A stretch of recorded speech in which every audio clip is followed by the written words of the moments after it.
All right, what's up, YouTube? So, if you're um, in a position, if you're targeted, or if your rights have been violated, or if you're unfortunately in the position where you're dealing with some form of corruption by your local government or law enforcement officials, and you've done uh, your due diligence, or you've done your anything to try to bring attention uh, to to the issue at hand, and get justice or get accountability for what's been done to you, then you've learned that it's not it's not as easy as you thought it was. That you're gonna meet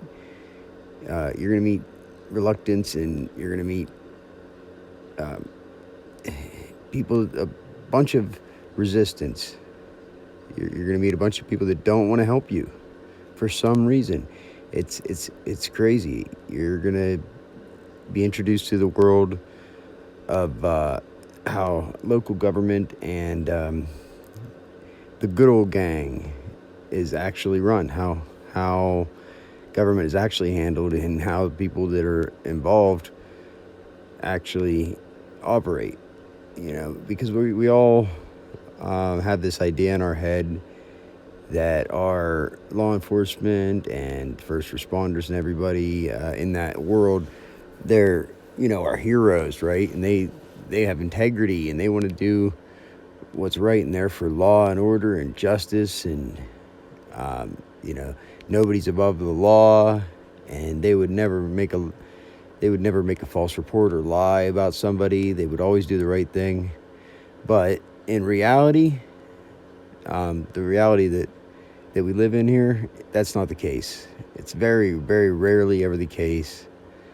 If you get lucky and you get somebody who's new, or you get somebody who is one of the very, very few actual good people with integrity that work within the system here, that have been there for a while. That there's very few.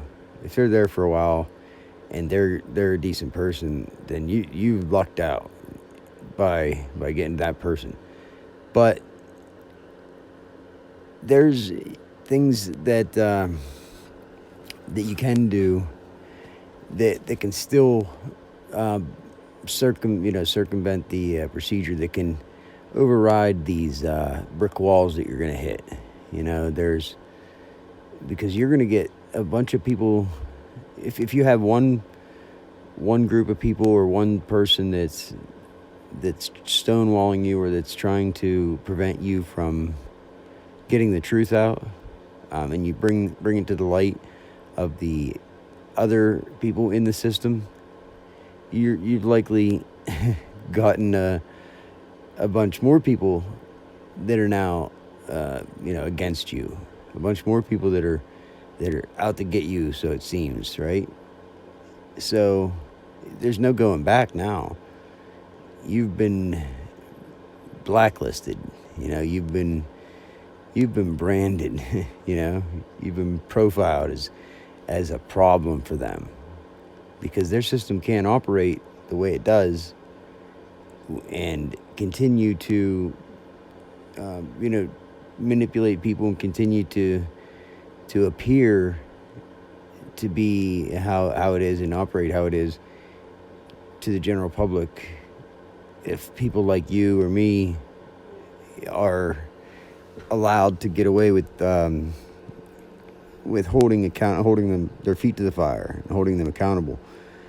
So, in my case, it was local law enforcement, so I tried to go over their heads, and I contacted the DA. The DA wants me to contact the state police.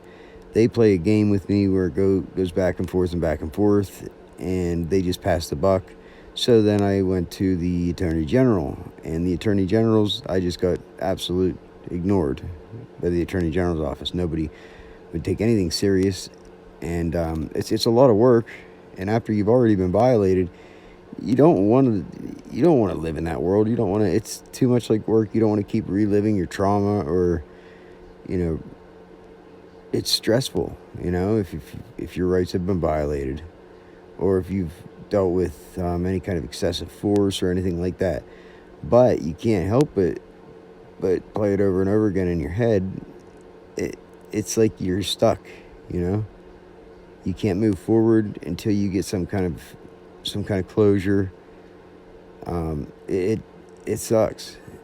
It puts you into a mindset and changes your life in a way that you never wanted, you never asked for, you never imagined. So what can you do? And there's very, very few things you can do. My suggestion is you're gonna get a chilling effect. You're gonna get a lot of intimidation, and you're gonna get the natural urge to shut up and not speak out about it, because you don't want the problem to get worse. And since you've gotten pushback and you've gotten basically veiled threats and everything else already, you don't want you don't want it. It's not nice to be targeted. It's not fun. So you're gonna have the natural urge to stay silent, right, and not push back. And you're gonna have the natural urge to you'll end up having like Stockholm syndrome, where you end up trying to appease everybody in the system, and you end up conforming, and it doesn't help. It only inflates the issue, and it's the problem. It is the cause of the problem and the pickle that we're in now. It wouldn't be what it is if everybody would just have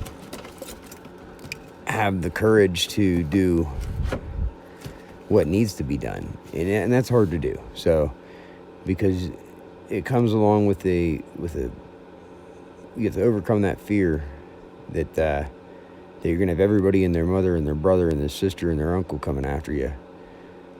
But when you overcome that fear, in my case, I came to the realization that by speaking out publicly, okay, now you're not going to get anything officially done by speaking out publicly, but you are going to gain attention, because this is a subject that I call it a movement, right?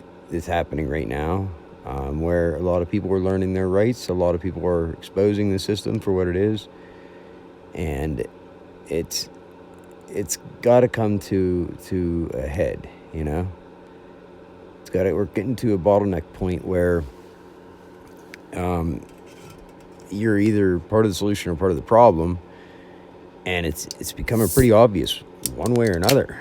You have to choose a side, it seems, because you won't be able to go through life without having a situation at some point in time in your life where you or a loved one or a close friend or family member is faced with a situation like this, where you have to choose.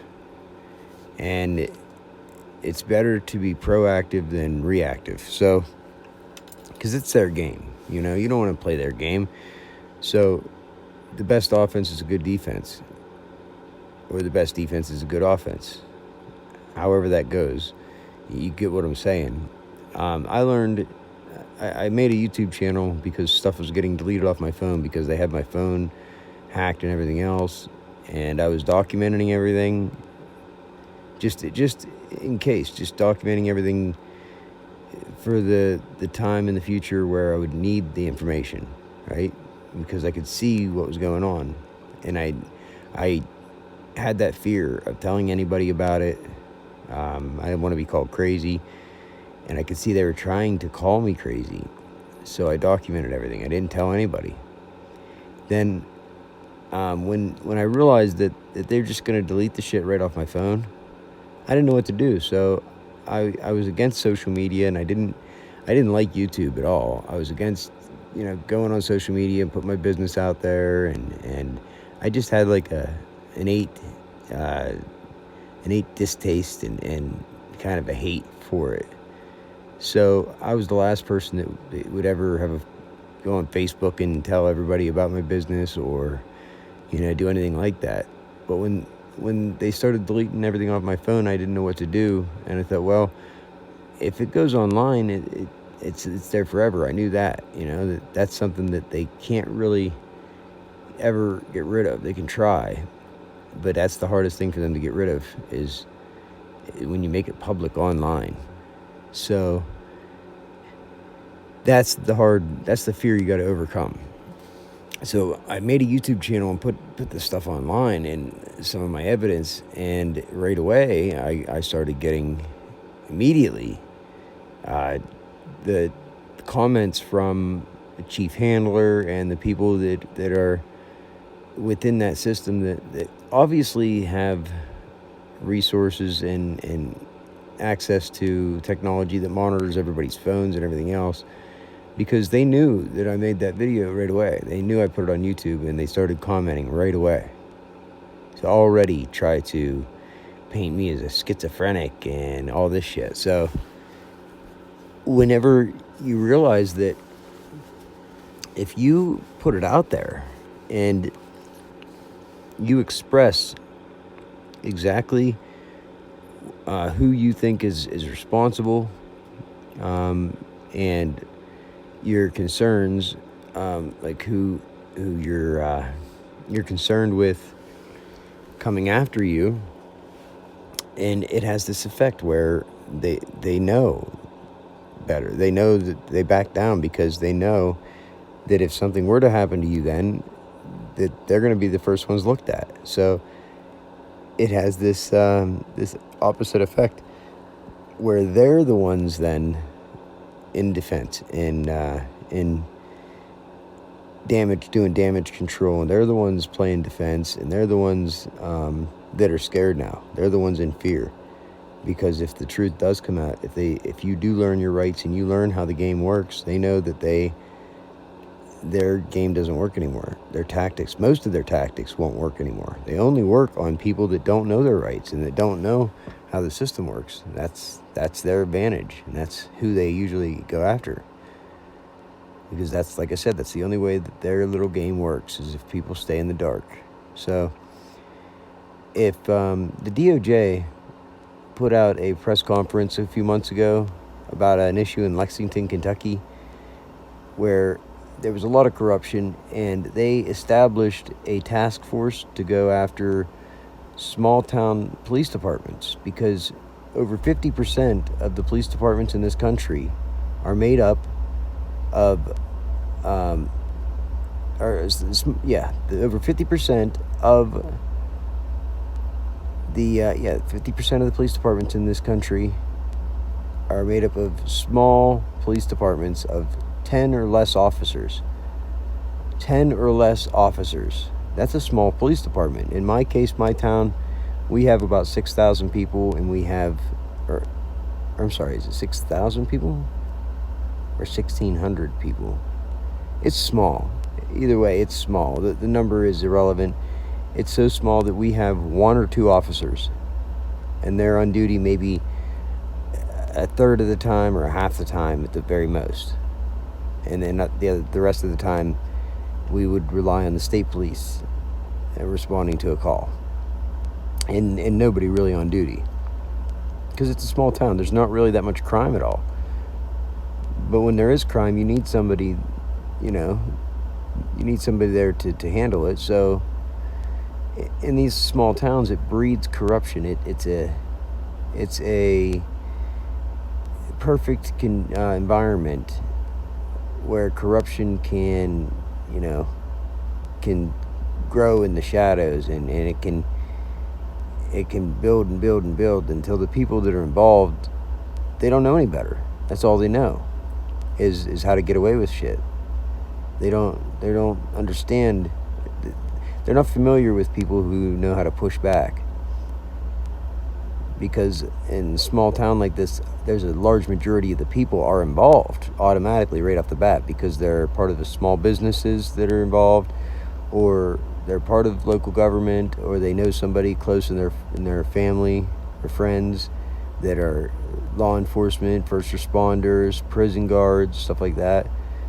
And so they're in the know, and they benefit in one way, shape, or form from the corruption. So the other people that are left over, well, they end up being the people that are unfortunately a part of the group of people that get targeted in one way, shape, or form, because they have to manufacture crimes in order to stay relevant, in order to stay needed. They have to manufacture crimes, and I'm not kidding. That's how it works. Even if there is a crime, right? They're gonna embellish it. They're gonna exaggerate it, and they're gonna make it look like it's every chance they can. They're gonna take it in order to spread fear amongst the public and program the people in public, the regular people, into being afraid, into locking their doors, into that manufactured need for law enforcement and need for public safety, because that's how they get their money. It's a big racket. It's organized crime is what it is. Let's call it what it is. It's organized crime, and it gets all your taxpayer dollars. That's where they go, to organized crime, and into the wallets and into the bank accounts of the people involved. They don't need near the money that they get to actually, keep the public safe or keep the peace. They don't need that.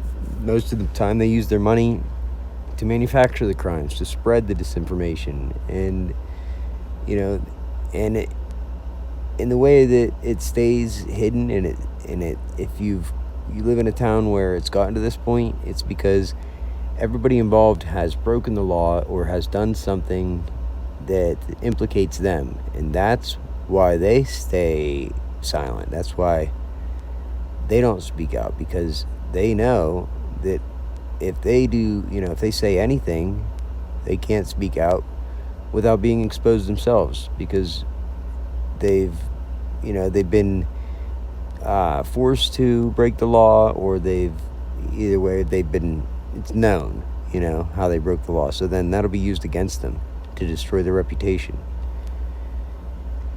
That's the glue. Oh, excuse me. That's the glue that keeps it all together. So when you know that that's the case, then you know exactly how to release that glue. You know how to offset that glue and break it down, so that it doesn't hold together. And it's by using their game against them. Use the leverage that they use to keep it secret. Use that leverage to for yourself. Use that leverage to empower yourself and protect yourself. Because when you learn these things, information is power, knowledge is power. When you learn these things, you don't have to go reporting every little thing. You have to determine what's important, prioritize what's important for the public and for yourself. Let the little fish go, because in the big scheme of things, you're going to learn that it gets worse and worse the deeper in you go. So do what you think's right, but if you go after the small fish, they'll let you have them. They'll let you have them, and they'll throw the small fish under the bus for you. They'll help you out, because that ensures that you don't go looking any deeper. But if you are aware of bigger fish in the sea, then take your time and do it right, and help the public. Be a part of the solution, and actually help solve the problem, and get rid of these corrupt, sick people. Because let's face it, to do the things that they do, they have to be soulless. There's no way that they can have a soul, or that they ever reflect on what they do. They hide They hide their skeletons in the closet, and they don't ever have to see them again. They don't ever have to think about them. You know, there's something there that allows them to do this and sleep at night, and I don't understand what it is. But so what you can do is, with the DOJ came out with this task force, and I do think it's just to appease the public, you know, to keep them satisfied, because the DOJ is corrupt, let's face it. So if they have their hand on the wheel, they get to control what happens. You know, they can still stay corrupt, and it's organized crime, like I said. But you can use this to your advantage. You can contact the DOJ and this task force they have, where they will investigate these small town police departments. They said that there's no police department too big or too small for them to investigate, and that the task force is, you know, their mission and their priority and their prerogative is to, you know, get rid of this corruption as well. They're trying to get a handle on it, because it's like I said, it's a movement. You can see, if you look into it, you can see it's happening. And they're trying to get a handle on it, I think. So that's why this task force got developed. Because if they get the information, if they're the people that you report to, then they get to handle it. You know, they can keep it from, you know, they can stop the exposure. You know, they can control it and keep the general public from learning about this, which is that's going to be hard to change. We're going to have that, but we got to use that to our advantage. You know, like I said, it's better if you're in a crash, if you're in a, you know, losing control of your vehicle and you're in a crash. You can take your hands off the wheel and hold them up in the air and just hope for the best. Hang on. Keep both hands and feet in the vehicle at all times. Or, you know, you can have one hand on the wheel while the other one's bracing for impact. And with one hand on the wheel, you can kind of control how the crash goes. You can minimize the, you know, the amount of destruction that happens, or, you know, somewhat steer the vehicle into a safer destruction, you know, safer path of destruction, so to speak. It is better to have one hand on the wheel. So with that being said, I'm going to show you a few different things that you can do. One of which, there's a video here by For Public Safety, and this is what happened to them. Same thing. For Public Safety gives a video about instructions on how to report an incident to the Department of Justice, to complain to the Department of Justice. Okay, and then believe me, they're gonna do whatever it takes to snuff out this spark, you know, to shut it down. They're going to find out who they need to throw under the bus, and they're going to do it for you. They're going to throw them under the bus. And then once you learn how the system works, you even the playing field, and they stop targeting you because they know better. They know that you're a formidable opponent, and that they don't have the power that they used to have against you. Once you learn your rights and you learn how the system works, that knowledge is your power. And that's all it takes. That's all it takes to, you know, to stop the attacks and stop all these people coming after you.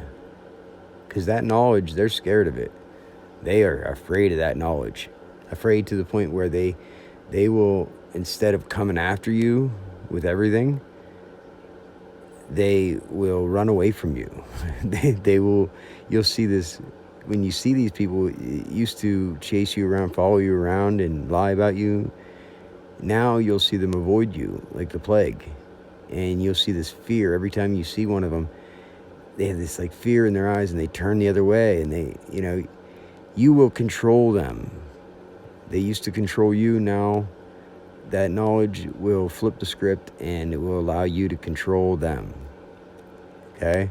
And then they will live in fear every day and be trying to think of ways that they can get rid of you, silence you, and everything else. But if you're aware of it, awareness is the key. Awareness is your superpower. knowledge and awareness. So that's what this video is all about, and showing you the things you can do. So this video that I'm going to bring you is from For Public Safety. It's instructions on how to file a complaint with DOJ. Okay, so I don't think that this is comes from a channel from Chris and Tiffany, who are just good people. I believe that they are not scam artists that they make them out to be. I don't believe that they are out there just to scam everybody and make $1. Okay, I believe that their main objective and their main priority is public safety, the very name of their channel. And for that reason, I don't believe that they're going to get angry with me using their content to help you out. Now go over to their channel. Please like and subscribe their channel. They have a lot more information than this to help you, and like a lot of information. And this is where you can start your journey. They have a whole playlist of legal advice, well, so to speak. It's not legal advice, but things that you can do if you're faced with any of these situations and you have a government agency after you, or people, you're in find yourself in a situation like this. They have a playlist dedicated to that. So go over and check out that playlist. But right now I'm just going to show you this video, and we're going to speed it up a little bit because Chris is a little bit slow in his delivery, which is on purpose, I'm sure. But you can always slow it down. You can rewind it. You can watch it over. Please share the information, because that's the point. That's the main goal, I believe. Like I said, I don't think they're scamming anybody. I think that they're trying to educate the public. And of course, it takes a lot of time and effort to do this. It really does. It consumes your life. So you have to try to compensate your time and effort and get something back out of it with all the work and everything that goes into it. I personally refuse to make $1 off of this because that only helps them to discredit you. So that's just a sacrifice I chose to make. That's a tough one. That's hard to do. I'm fortunate enough to be in a situation where I have a roof over my head, clothes on my back, and a support group around me that I'm going to give back. I'm going to pay it forward. Since I'm fortunate to be in a situation like this, it's only right that I give my time and my knowledge to the people and pay it forward and help in any way, shape, or form that I can. So that's what I'm doing. So you don't get to call me a scam artist or a grifter or somebody who's trying to just scam people and make $1, because I refuse to make $1 off this channel. So there you go. And that's why I believe that's one of the main defenses, that the reason that that they have a shield that's allowed me to even gain the subscribers that I've gained. And I can't thank my subscribers enough, and I don't do this very often, but I can't thank my subscribers enough, because I think a lot of them might be part of the my fan club, but again, I think the majority of them now are people that are in this world that they've been violated in some way, shape, or form, and that's why I get the interaction with my channel that I do. I think I'm trying to break through. I've been on here for a couple years now, and I just give my insight. I don't have a secret. I don't have some access to information that's different than anybody else. I don't have any advantage. This just comes from my observations, my opinions, and my intuition, right? I've followed my gut, and when you follow your gut, you'll find that it's usually right. You know, trust your gut. If your gut's telling you something, it's for a reason. Listen to it. Okay? And then there's your head that could be programmed, and that fear can try to control you. As long as you can differentiate between that fear or your intuition, then you'll be fine. Don't let the fear control you. Don't ever let the fear control you. When your actions are based around your fear of what people think and how the public is going to react, or what's going to happen if you do this or say this, then you're a slave to the system. They control you with that. That's how they control you. That is exactly how they control your mind, and they control your actions. So when you just totally let it go, just let it go. I realize that I'm here for a purpose. My life is not my own, and I just give in, right? I give in, and I let the universe be my guide, and I let the universe take over. And when I've done that, everything just seems to work out. I don't have any bad luck. I don't have the problems. You know, there's always that little fear of what might happen and something bad happening, but it never does. I have somebody looking out for me, you know, guardian angel, so to speak. And I'm not religious, but the spiritual aspect of it, I cannot deny. I'm convinced, as a matter of fact, that there's a higher power, and it's looking out for me. It's got my back. So that's why I owe my life to that, and I owe my purpose to that, and that's what I'm doing. That's why I give my life up to humanity and the people, and I won't stop. I will never stop. I will always be an advocate for justice and for the people, you know, for the little guy, so to speak, like Spider-Man, you know, out for the little guy.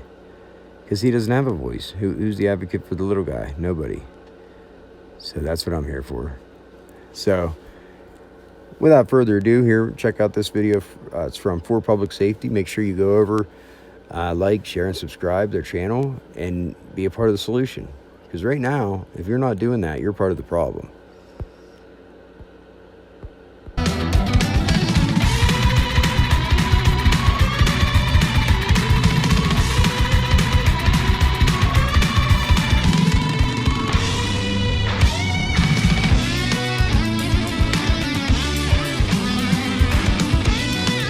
We're going to skip through this a little bit. True or not?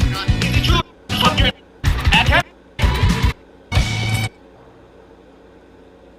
There you go. What would life be like without paying utility bills? Well, there's people 55 or older already. The Department of Justice website is easily found and readily available using any internet search engine. Navigating their page is fairly simple and easy.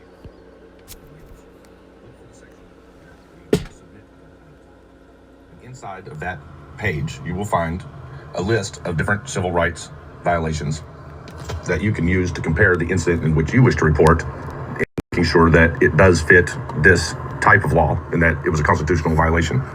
Once you have confirmed that the incident that you wish to report does fit the description of different types of civil rights that are listed on this page, you can go to the link that is available towards the top that reads Civil Rights Reporting Portal. This will bring you to the first page and the first step of reporting the incident. When you've read everything per the instructions, you can follow the page down to the bottom and click the link that says Start Your Report. In this page, you will find the information for identifying yourself. This report can be done anonymously. However, if you wish to be contacted later by an investigator that might be looking into this case, or if you needed to make yourself available so that you could provide further evidence to support your claim, this information would provide the ability for the Department of Justice investigators to later contact you for that information. In the report that I'm doing now, I am going to remain anonymous, not because I don't want them knowing who I am. It is simply due to the fact that multiple people are also filing a complaint on this incident. Other people may be in a better position than myself to later contact and provide more information with the investigators in this case. The second step and page to this report pretty much just makes it easier for a person to identify the particular violation in which they wish to report by offering, unfortunately, maybe fairly common incidents that other people have experienced. And here they will give you examples and different civil rights violations, and you can read through those and compare them with the incident that you're reporting and select one of these types of civil rights violations that best fits your incident so that they can identify what the problem is. And in ours, it was, we believe, to be police misconduct. So that puts me in the position to select the category that offered mistreatment by police, which is found here. And then submit that, which brings you to step 3, page 3, step 4 actually, where you're going to provide the question, where? Where did this happen? And the first question obviously here is, did this happen while in custody? I said yes, because he was placed in custody. And what type of an agency or facility? I'm selecting, it was a state or local, and it would have been for Fort Worth, Texas, which is not local to me, but it was local for the person that I'm doing this report for, which is Manuel Mata. So there's the field to put the address or the area. And you can see not all of that information is required, but the more you can offer, of course, the more helpful it will be for the investigators in the case to identify this particular incident. And the fourth step to this complaint form allows you to select personal influences and characteristics that you believe due to civil rights violations typically being something that is done to a person based on their orientation or their race or their beliefs. Usually a civil rights violation is going to entail one of these things, but they also have the selection that you can choose that says other. So if there isn't something that fits precisely to your case, you can select the box other and offer that reason, which will bring you to step 5. And 5 is when. When did this happen? So you would put the date to the best of your knowledge, and the more information you can offer, the easier it makes the subject for the detectives. Now we would find ourselves at step 6, which is the personal description. This is where the meat of the story is, guys. You're going to describe what happened here.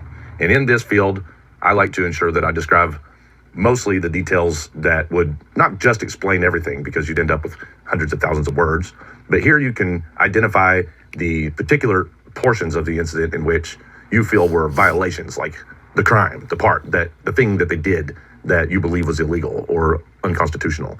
So you do describe the rest of the details to the incident if you wish. However, it's best to stay as close to on track as you can to describing the portions in which were, in your belief, to have been violations themselves.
Did you know you can use magnets and a simple alternator to generate nearly free electricity?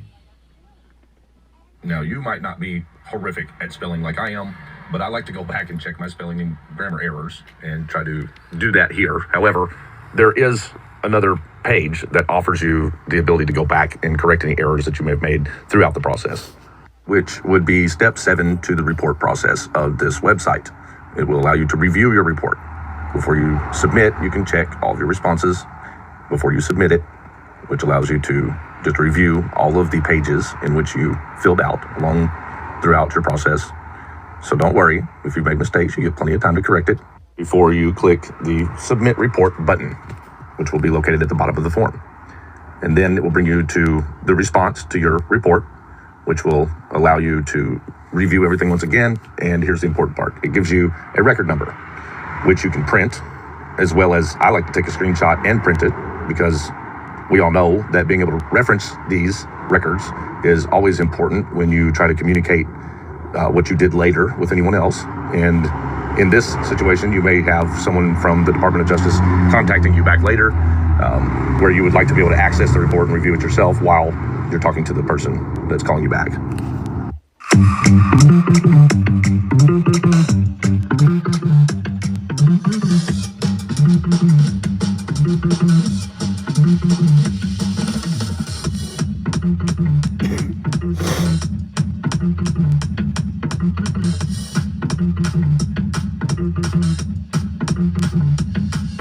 Walking down the street, down the sidewalk is not illegal. You cannot make it illegal. And I asked you, can I walk down the sidewalk? And you said yes. Remember that. I asked you, can I walk down the sidewalk to the other side? You said yes. And you walked up to me and handcuffed me. That's racist. You took my phone, turned off my recording and everything. Which is illegal. You're not supposed to do that. You have a policy on people filming you. You know it? You know that policy? Man, you can take that at you. Speech, religion, press, assembly, and the right to petition the government.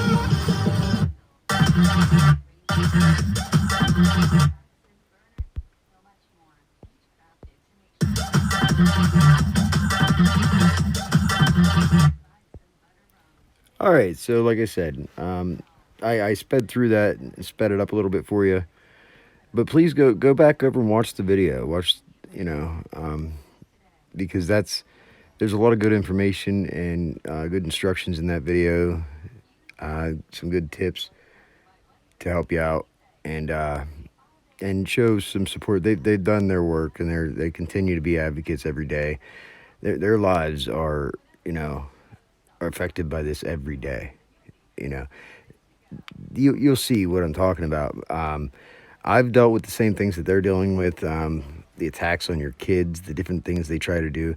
In my case, there's a lot more of a complex psychological warfare tactic to mine, where they implement a lot more of these weird games, psychological games that they play.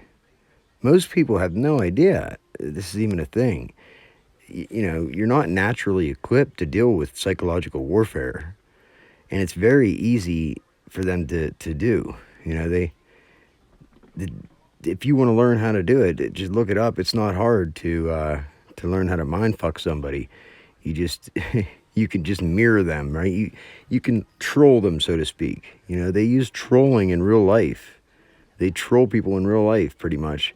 And they just mirror them. They try to trigger them. They try to create any situation that they can escalate, that they can use to their advantage, to discredit you, make you look crazy, try to get you hemmed up, locked up, or kill you.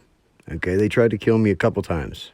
I'm not exaggerating. I'm not kidding. They tried to kill me a couple times. This is not in my head. I'm not schizophrenic. I'm not crazy. And if I could have got access to the videos, which I tried, I never did get the body cams and the dash cam of Officer Dillhole when he tried to kill me the second time. The first time he tried to kill me, the hidden camera I had in my apartment that he broke into, I wasn't able to get that because they trespassed me from my own apartment. I was never able to go back. But they did, make sure that they put it all over the news and Facebook and online, and put false charges against me saying that I went back there and stole my own stuff back, which didn't even happen. And then they would come out. That was another attempt for them to come after me and try to kill me. But like I said, somebody's looking out for me. I have a guardian angel, and it's not because I knew about this stuff ahead of time. I learned this stuff along the way, and that's why I am convinced that I have somebody looking out for me, because these little tiny details and little coincidences, these little things have happened that, had they not happened, I wouldn't be here today. And there's so many of them. Whenever you realize that there's no coincidences anymore. These things everything happens for a reason. Everything happens for a reason. Let me repeat that one more time. Everything in your life, everything happens for a reason. Okay? When you discover that, you realize that, all you got to do is ask what that reason is. You have to look at every situation like, okay, why is this happening? What do I need to do? You know, to learn. What do I need to learn here? Why is this happening to me? And it will help you to get through all these situations. It will, because you'll be able to see then if you can ask the right questions. When you learn to look at each situation as a guide, as it's not happening to you, it's happening for you. Okay, everything is a blessing. Everything. All the bad stuff, you got to stop looking at it like it's bad luck and like everybody's out to get you. The bad stuff is happening for you, not to you. And that's usually the case, okay? And if it keeps happening to you and you're just a victim, then you have to, it's trying to tell you something. That's the universe trying to tell you you're doing something you're not supposed to be doing. You're doing something wrong. Or, you're looking at it all wrong. And that's the universe trying to smack you in the face and say, wake up. We're putting it right in front of your face, Why can't you get it? And whatever this is that's guiding us, it's helping us along the way. It's just much more intelligent than us. And it's sitting there just shaking its head like, oh my God, these stupid humans, they just don't get it. We put it right in front of their face and they still just don't fucking get it. They're probably fucking just, you can't fix stupid, And I think if anybody can figure out the cure to stupid, let me know. Because if you fix the cure to stupid, you can solve all of humanity's problems overnight. Because that is the problem that I see. Stupidity and laziness, and people that want to remain in this victim mentality. You can cry if that's what you want to do, or you can do something. What are you going to do today? Be good or be good at it. Peace out.